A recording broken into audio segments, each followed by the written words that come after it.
Est-ce que tu as une connexion avec le soi mais est-ce que cette puissance qu'on a dans nous-mêmes, c'est une puissance au-delà, comme, c'est comme si on l'appelle Dieu ou l'univers, c'est en dans nous, mais est-ce qu'il y a cette puissance vraiment au-delà de nous? Puis est-ce que c'est une connexion que tu as avec ça en plus de soi-même ou c'est juste une relation avec soi? Le soi est à l'intérieur, à l'extérieur, à la fois et au-delà. Et le OK. soi constitue par le fait même le centre de notre être, constitue la vérité, la réalité de notre être. Il est notre identité véritable. Tout ce qui prend place, comme au niveau de notre expérience en tant qu'individu, n'est qu'une manifestation de lui-même. Hmm. Puis on est venu sur la Terre juste jouer, Oui, oublier puis réaliser. oui, c'est comme une vague qui prend place dans la mer, qui suit son cheminement d'expansion et de toute autre chose, puis retourne à la mer. Hmm. Mais toujours avoir été la mer. Même ici. Il y a toujours eu que la mer. Mais à l'intérieur de la mer prend place des mouvements, prend place l'existence dont on fait partie. À plusieurs niveaux aussi. Pas juste au niveau de cette personnalité, de cette existence mentale et corporelle, mais aussi au niveau de l'âme comme expression individuelle de la conscience universelle. Elle-même, la lumière qui émane du soi. Donc le soi n'est pas en dualité avec tout ce qui prend place en lui-même comme expression individuelle ou universelle, comme expression immatérielle ou matérielle à quelques niveaux. Le soi demeure l'essence, la fondation même de toute expérience, de toute existence, du plus immatériel au plus matériel. Il est le centre de soi-même, autour duquel tout ce qui a trait à notre fonctionnement mental, spirituel, physique, tourne autour, prend place. Donc le soi est l'expérience véritable, quoi qui prend place autour du champ de nos expériences.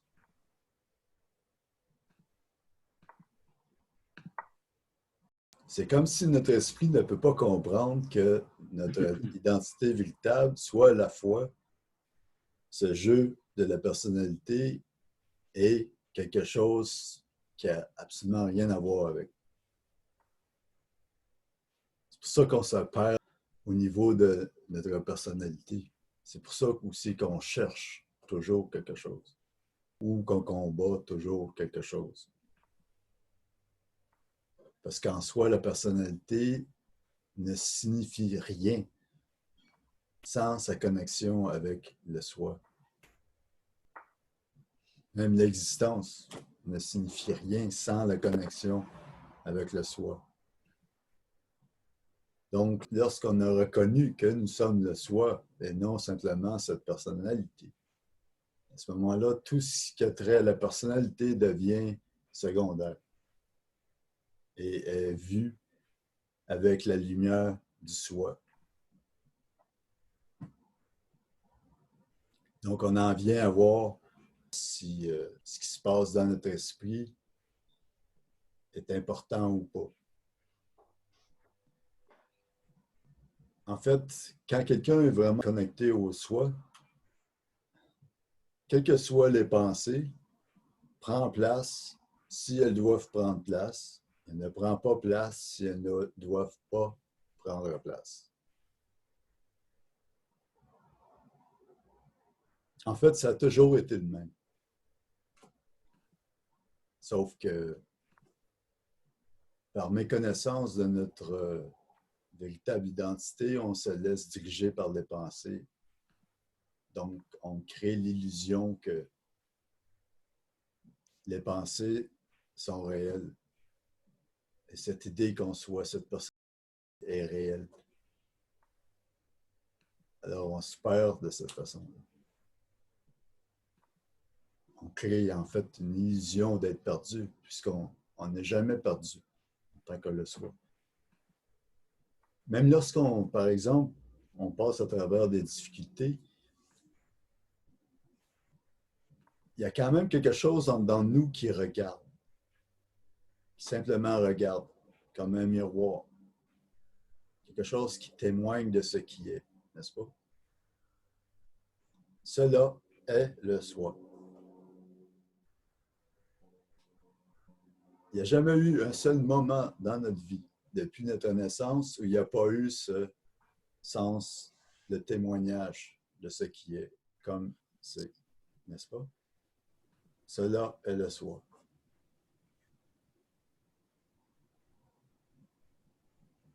C'est ce qui a été, c'est ce qui est, et c'est ce qui va toujours être. Toute autre chose vont et viennent, apparaissent et disparaissent dans le soi. Pardon, j'avais une petite question. Je me suis beaucoup intéressé à l'hindouisme, mais le bouddhisme, j'ai utilisé un peu la pleine conscience pour faire des exercices de méditation et je me posais la question, est-ce que les bouddhistes qui ont atteint un niveau très élevé spirituellement, est-ce que c'est la même chose? Est-ce que c'est de la réalisation du soi ou leur illumination est différente d'une personne hindouiste qui réalise le soi? Est-ce qu'il y a une différence entre... Alors que les approches méditatives sont parfois les mêmes, quoi. Je me posais la question, est-ce que tout se rejoint finalement ou c'est... Il n'y a que le soi. Des formes de pratique, d'explication de tout ce qui tourne autour du soi ou de l'expérience de l'éveil du faire, mais essentiellement, le soi demeure le même, la seule réalité. C'est comme parler de l'enquête sur le soi en français ou de self-inquiry in English.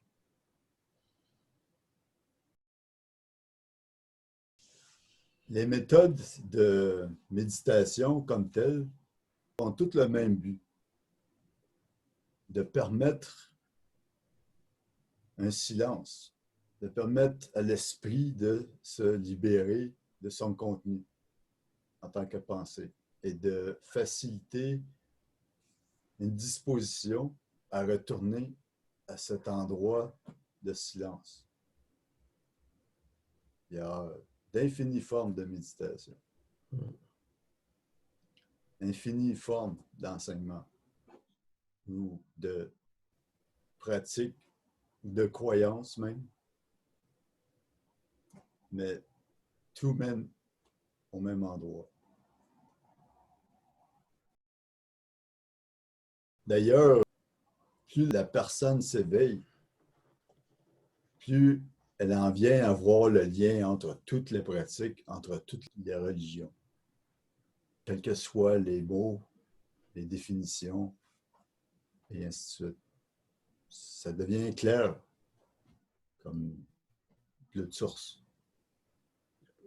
Mais une personne, en fait, qui rentre en spiritualité, on va dire, est-ce que on pourrait dire que c'est un appel du soi? Parce Oui. que tout le monde n'est pas... Toi, tout le monde ne va pas s'intéresser à la spiritualité. Il y a des gens qui vont s'intéresser à la musique, à la photographie, d'autres à la photographie.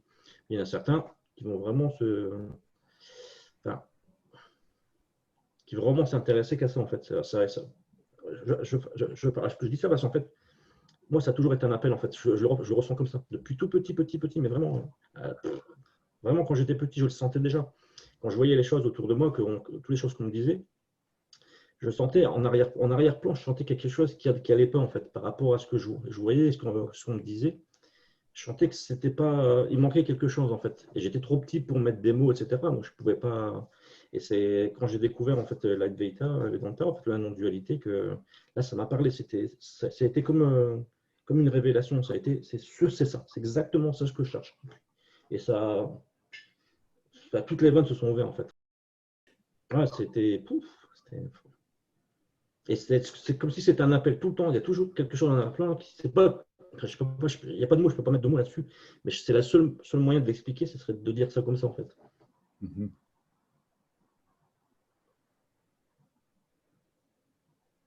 Et je ne pouvais pas faire autrement que d'en arriver à ça, en fait. Parce que c'était tellement puissant qu'il fallait que je le fasse, en fait. C'est pour ça que je dis, est-ce qu'on pourrait dire que c'est un appel, en fait? C'est parce qu'il y a l'âme qui séjourne à travers l'existence.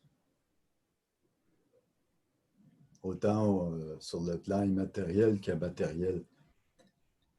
Donc, l'âme comme expression individuelle de l'âme universelle, laquelle représente la lumière de ce soi,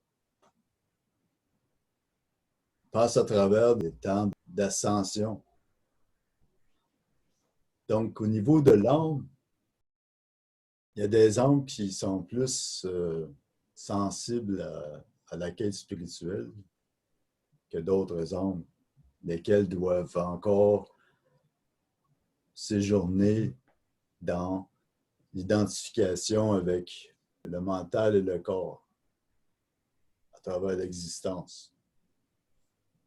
Comme il y a des âmes qui ont déjà parcouru ce chemin et qui maintenant veulent retourner et ne plus faire qu'un avec la vérité du soi lui-même par-delà la nécessité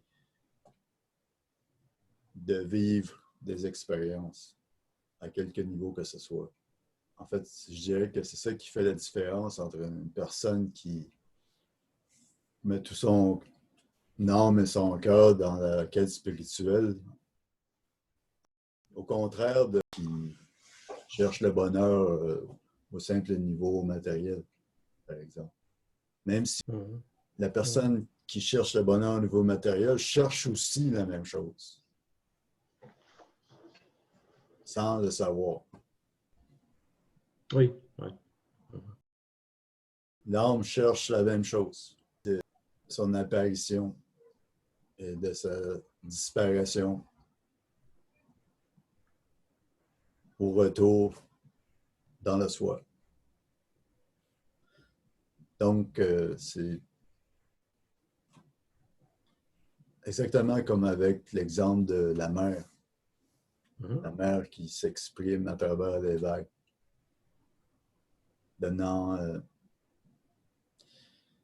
l'apparence de quelque chose qui prend place dans la mer, mais qui en fait est la mer. La mer qui reste une avec elle-même, tout en étant toute chose qui prend place comme phénomène, comme existence, à tous les niveaux, sous toutes les formes. Donc, la mer elle-même inclut à la fois le début et la fin de toute chose.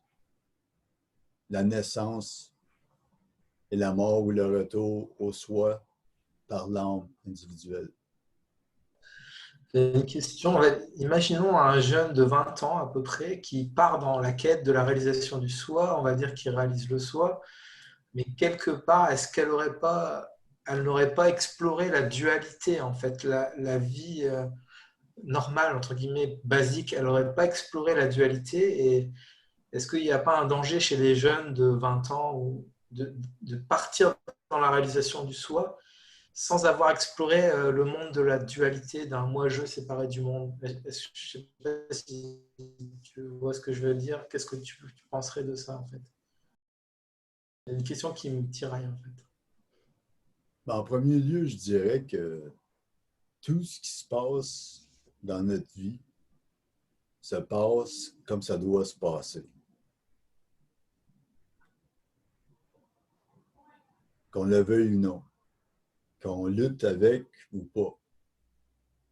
En deuxième lieu,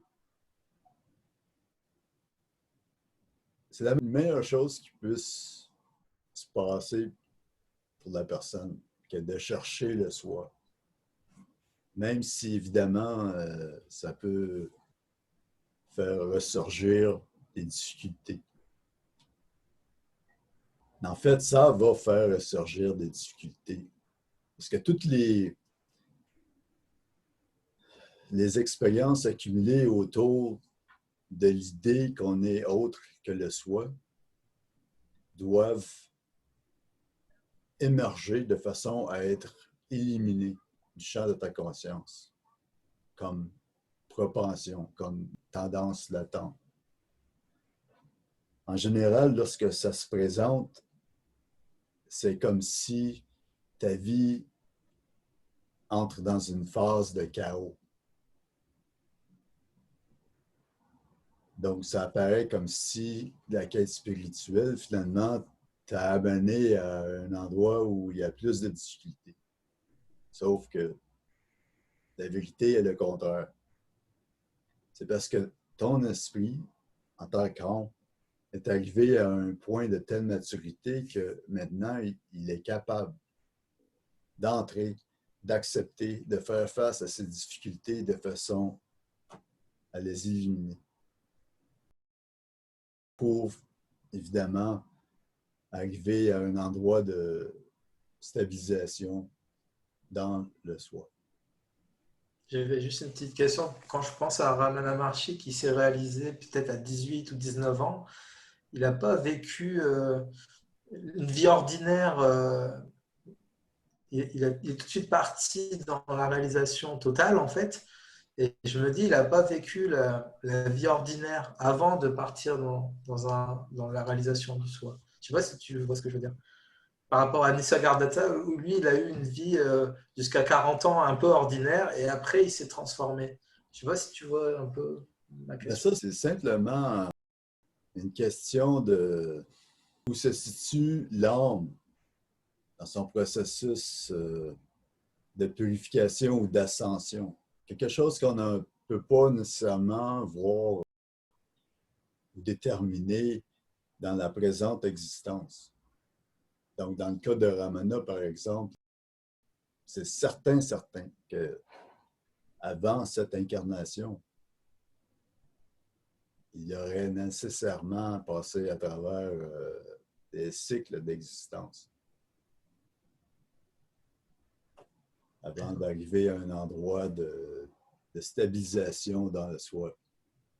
La stabilisation dans le soi n'est pas quelque chose qui arrive par hasard.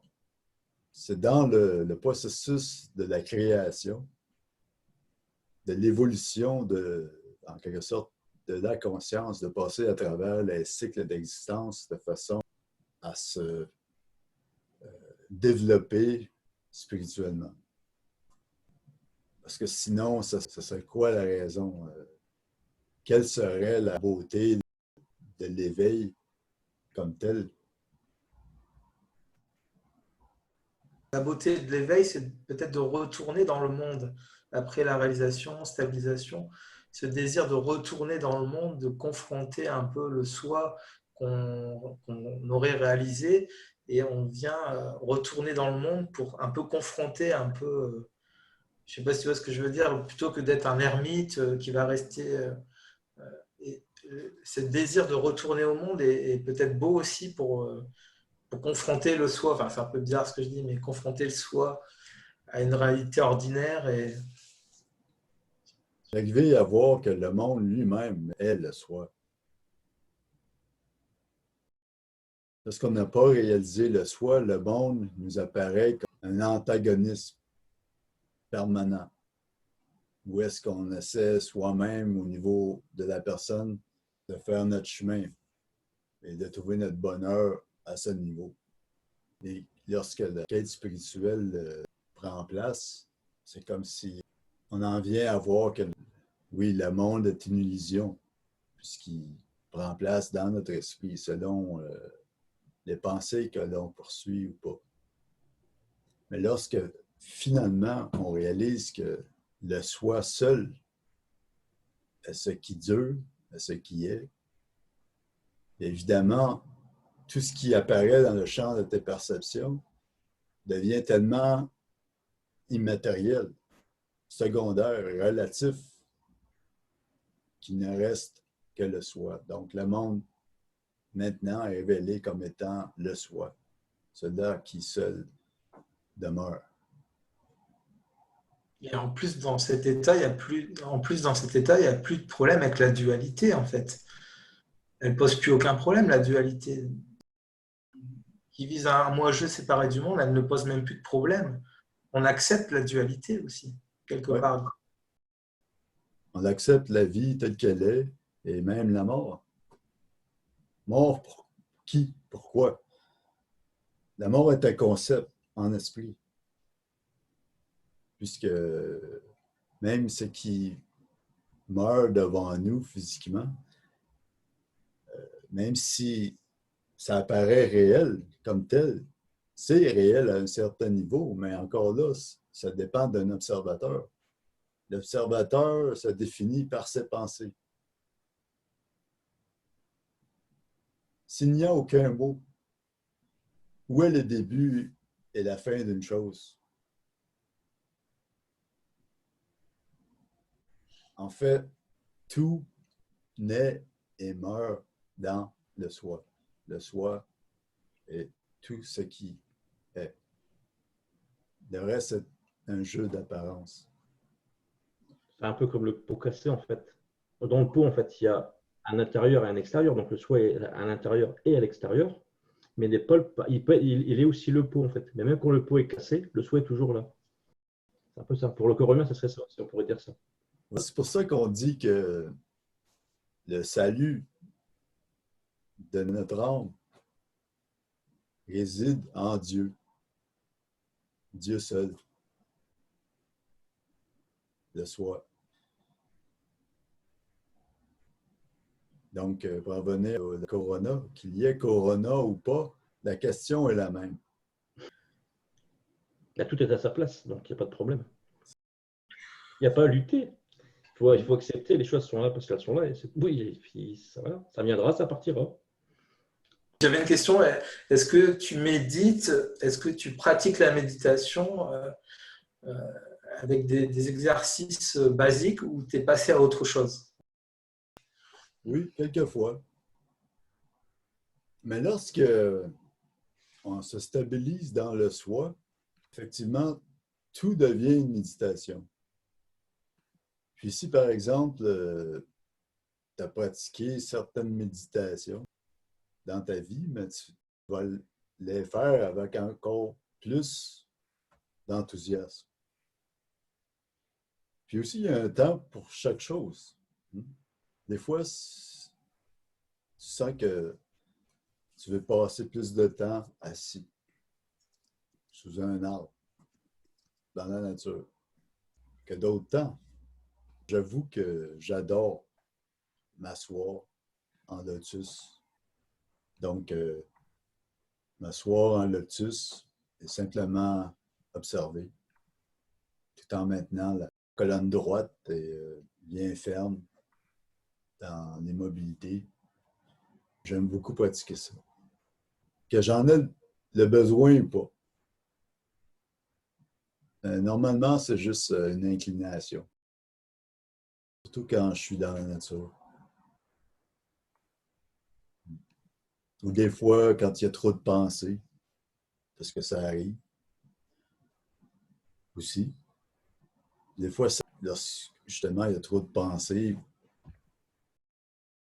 je trouve que c'est bien de m'asseoir dans cette position. puis d'observer ce qui est, de rester avec ce qui est, comme c'est. Il y a quelque chose avec cette position qui facilite la circulation de l'énergie de façon balancée, comme fondement, comme base, supportant la bonne attitude, facilitant la présence comme telle. C'est comme marcher dans la ville ou marcher dans la nature. Ça facilite plus la paix, le balance, ce qui aide à retourner à la présence. Pas qu'il faille nécessairement rechercher, mais ce sont des bonnes choses à intégrer dans notre vie. Ça me fait penser à Ramana Maharshi, qui disait, j'ai peut-être mal lu, je ne sais pas si je répète bien les mots, mais il disait qu'à un moment donné, il lâchait la méditation, l'outil, il lâchait l'outil en fait. Et donc il reste l'état naturel en fait, qui reste une méditation quoi qu'il arrive, mais il y a plus les techniques sont dissoutes en fait dans la paix qui n'a pas de nom. Donc d'ailleurs, mais je trouve ça formidable que tu pratiques encore parce que est-ce qu'on pourrait dire qu'il y a une densification de la pratique aussi quelque part? Est-ce que ça se densifie avec le temps? Est-ce que Dans mon cas, c'est plus le plaisir même de la pratique. C'est même plus une question de fin en soi ou même de pratique comme telle. C'est simplement le loisir d'être dans une position de méditation. Puis, ouais, c'est plus un devoir, c'est plus un besoin en fait. Il n'y a pas un besoin de devenir quelque chose d'autre en fait, parce que tout début, quand tu es dans la méditation, tu médites parce que tu veux devenir le soi en fait. Tu vois, tu l'es déjà, mais au final, tu médites pour rejoindre cette étape. Enfin, c'est pas l'étape, mais pour rejoindre le soi. Donc du coup, tu te forces au début à méditer pour aller dans. Et à un moment donné, comme dit Destin, en fait, une fois que tu réalises le soi, en fait, c'est même plus la méditation, c'est quelque chose de purement naturel. Même lire un livre, en fait, tu prends plaisir à lire le livre. En fait, tu cherches même plus. Les mots sont même plus là pour t'informer. Tu les lis parce que c'est comme la méditation, en fait. C'est lire sur le soi, je sais pas comment. C'est comme si que le soi s'auto-alimentait en fait en lisant. Tu te regardais en fait à travers les mots en fait. Le plus. Bon, je dis ça comme ça, mais. Là, je lis plus de la même manière en fait. Hein. C'est vrai que avant je lisais pour comprendre et puis chercher, et là je lis pour. Je sais pas, c'est comme si que je me voyais en lisant en fait. Mais je cherche pas. Je cherche pas à être plus que ce qui est devant mes yeux en fait. Et ça s'alimente comme ça en fait. Et qu'est-ce qui se passe quand le chercheur n'a plus de questions? Qu'est-ce qui se passe en fait? Quand le chercheur n'a plus de questions, est-ce qu'il y a un déclic intérieur qui fait que… C'est plus un chercheur du coup. En fait, le chercheur se révèle comme n'ayant jamais existé. Je me souviens même plus de la question en fait en plus. La question, c'était quand tu arrêtes de poser des questions que de bien Oui, voilà, c'était ça ma question. Je cherche à poser des questions.